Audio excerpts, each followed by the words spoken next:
Hello बच्चों, नमस्कार। मैं प्रशांत त्रिपाठी आज आपके सामने इंग्लिश का पेपर कैसे सॉल्व करना है, आपको एग्जाम हॉल में बैठ करके कौन सा टॉपिक को सबसे पहले करना है।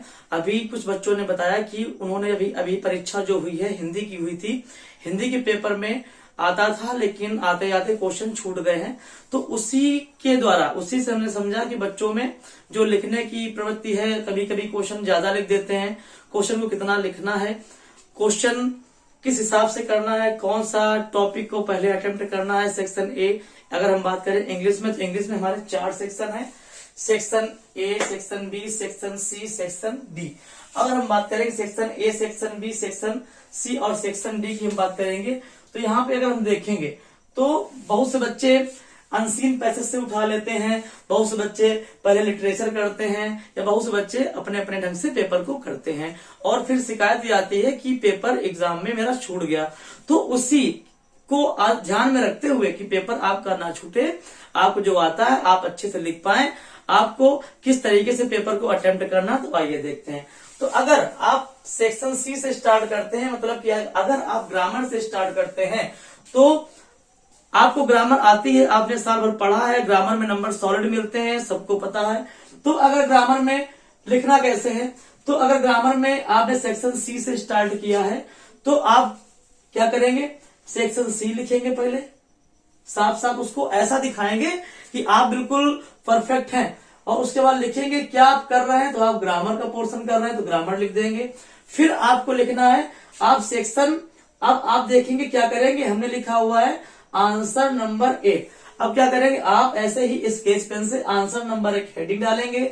अगर आपका 1 नंबर पे नरेशन है या कुछ भी है तो उसका नाम लिखेंगे, और यहाँ पे सॉल्व किया हुआ नरेशन या एक्टिव पैसिव को आपको यहाँ पर लिख देना है। ठीक है, ये नहीं करना है कि आपको पहले क्वेश्चन उतारना है उसके बाद आपने लिखा हुआ है आंसर नंबर 1, और इस प्रकार से इसी प्रकार से हेडिंग डालना है आंसर नंबर 2, फिर एक्टिव पैसिव कर देना है। इसी प्रकार से सेक्शन सी के जितने भी पोर्शंस हैं, जितने भी टॉपिक सेक्शन सी में आते हैं, ग्रामर आती है, ठीक है, वोकैब्स पोर्शन आता है, आपको क्रम वाइज क्रम करते हुए चले जाना है। स्टार्ट मेरा अगर मानना है, अगर आप मेरी बात माने तो मेरी बात यही है कि आप सेक्शन सी से ग्रामर से स्टार्ट करें। ऐसा मैं क्यों बोल रहा हूं कि अगर आप सेक्शन सी से स्टार्ट करेंगे, आपने ग्रामर को अच्छे से पढ़ा होगा, ग्रामर आप नरेशन सही कर देंगे, एक्टिव पैसिव सही कर देंगे, आप डिग्री सही कर देंगे, आप ट्रांसफॉर्मेशन सही कर देंगे, और मीनिंग भी आप सही ही कर लेंगे। इतना कोई ज्यादा कठिन मीनिंग यहाँ पे सिनोनिम्स, एंटोनिम्स या कुछ भी इतना कठिन 12th लेवल में नहीं आता है। ऐसा होगा जो आप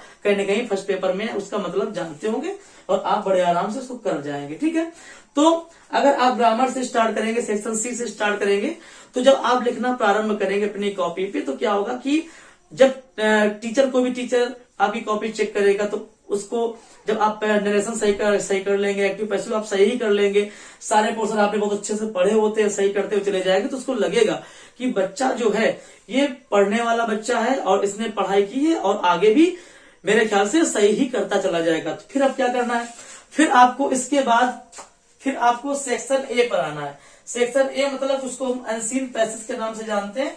यहाँ पर आपको पैसेज दिया जाएगा, उसको पढ़ना होगा और ऐसे इस तरीके से लिखना होगा आंसर नंबर 1, और उसके बाद यहाँ पर जो होगा पैसेज का आंसर लिख कर देंगे।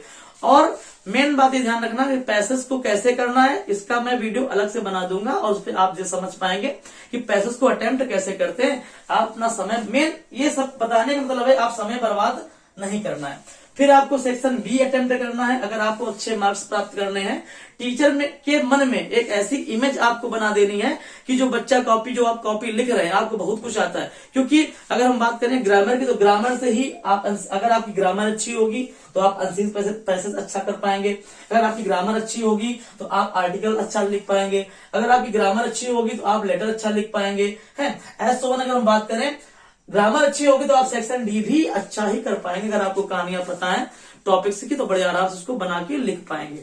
तो ठीक है, तो मेन अगर हम इंग्लिश में बात करें तो मेन इंग्लिश में हमारी ग्रामर ही होती है। तो जो आपने सेक्शन सी में सही कर दिया तो एक आप एग्जामिनर के सामने आपकी इमेज एक अच्छी बन जाएगी, जिसको हम लोग जनरली बोलते हैं first impression is the last impression. ठीक है, तो अगर आपकी इमेज उसके सामने अच्छी बन चुकी है और आपने बहुत साफ साफ ठीक ठाक या अच्छी राइटिंग में लिखा हुआ है, तो आपको आगे भी यहाँ ये तो आप जानते हैं कि अनसीन पैसेज होता है, और यहाँ पर आपको जो एक पैसेज होता है, फिर आपके 4-5 क्वेश्चंस होते हैं, वहां से आपको क्वेश्चन का आंसर देख करके लिखना होता है। आप लिख लेंगे, कोई कठिन नहीं है। इसलिए क्यों बता रहे हैं, क्योंकि अगर आप इसके बाद लगाएंगे तो आप ये भी बहुत अच्छा कर जाएंगे। ठीक है, ये आपका तैयार ही होता है, आप सेक्शन ए भी बहुत अच्छा कर जाएंगे। अगर आपको नहीं आता तो उसका वीडियो अभी बनाया जाएगा कि पैसेज को अटेम्प्ट कैसे करना है, 2-4 पैसेज आपको करवाए जाएंगे। फिर बारी आती है सेक्शन बी की। अब आप आराम से, आपका मेन पोर्शन ठीक ठाक हो चुका है, इमेज जो आपकी बननी थी टीचर के दिमाग में बन चुकी है, आपको ऐसे ही आगे कॉपी चेक करता हुआ चला जाएगा। अब आप आर्टिकल लिखेंगे, आप आराम से सोच सोच कर लिखिए, कोई दिक्कत नहीं है। लेटर लिखिए, सोच सोच कर लिखिए। उसके बाद सेक्शन डी, इसी प्रकार से जो क्वेश्चन का आंसर आपको पढ़ाया गया स्कूल में उस हिसाब से लिखना है। आप जो पढ़ी वो हिंदी जैसे भी आप करते हैं उसको बड़े आराम से लिखना, तो आपको एग्जाम में प्रेशर नहीं बनेगा और बिल्कुल बड़े आराम से पेपर को करते हुए चले जाएंगे।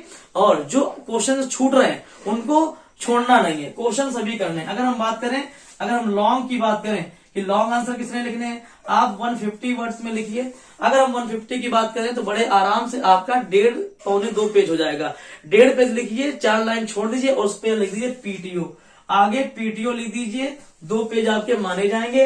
अगर आपके शॉर्ट्स की बात होती है, शॉर्ट आंसर की बात होती है, तो शॉर्ट आंसर में क्या करेंगे, आप बड़े आराम से 80 का लिखिए और उसको 1 पेज में डालिए बड़े आराम से। ठीक है, अगर 1 पेज में आप लिखते हैं, 2-3 लाइन छोड़ भी देते हैं, वहां पे पीटीओ डाल देते हैं, आगे पन्ना पलट जाएगा, बड़े आराम से आप कर पाएंगे ये। तो अगर आप इन्हीं को ज्यादा बड़ा लिखते हैं, 150 के 200 कर लेते हैं, या 1.5 पेज का 2.5 पेज कर लेते हैं, यहाँ पे आप 1.5 पेज का शॉर्ट लिख रहे हैं और आप लॉन्ग 2-2-2.5 पेज का लिख रहे हैं, तो आपको नंबर तो उतने मिलने वाले हैं। क्योंकि अगर टीचर कॉपी चेक करा तो नंबर जितने का होगा उतना ही देगा।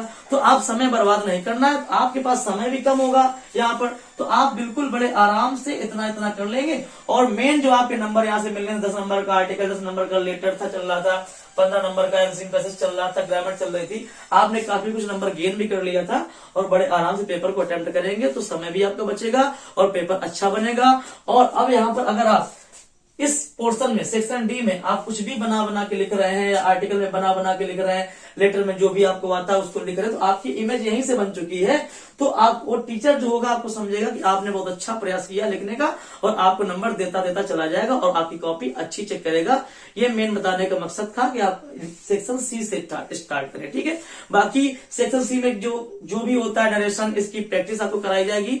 इसी चैनल पे आपको वीडियोस मिलेंगे, सेंटेक्स का मिलेगा, नरेशन का मिलेगा, एक्टिव पैसिव का मिलेगा, टॉप जो वर्कअप्स होंगी जो एग्जाम में प्रीवियस ईयर आ चुकी है वो करवाई जाएंगी। तो मेरे channel made easy to learn को लाइक करें, शेयर करें, सब्सक्राइब जरूर करें। Thank you guys, thank you very much.